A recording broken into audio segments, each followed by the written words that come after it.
Hello, my name is Brit Kirwan, Chair of the state's Commission on Innovation and Excellence in Education.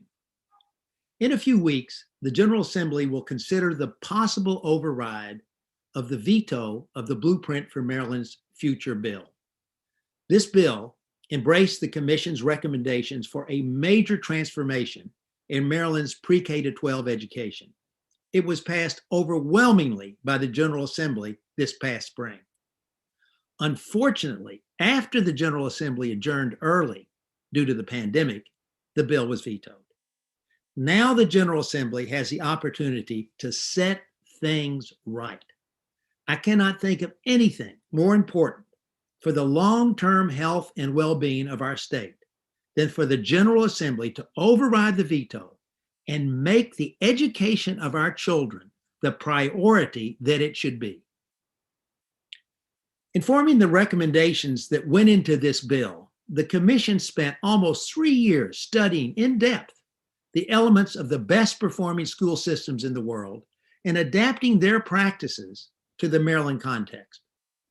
If passed, this bill will address the funding equity issues that have plagued our system for far too long, make high-quality, full-day preschool available to all and free for all low-income kids, provide students with internationally benchmarked curricula, leading to options for advanced placement, early college, or industry-certified CTE credentials, provide teachers with the support they deserve, including merit-based compensation comparable to other professions requiring similar levels of education, and establish a real accountability system tying new investments to improve performance.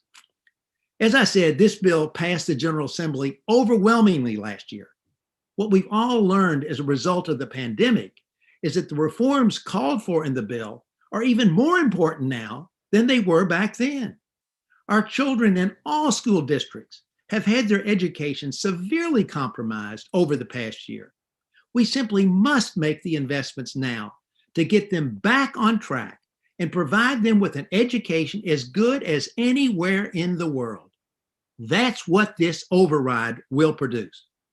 I want to urge everyone watching this video to contact your representatives in the General Assembly and tell them to vote for the override. Simply put, our children's future must not be compromised any further.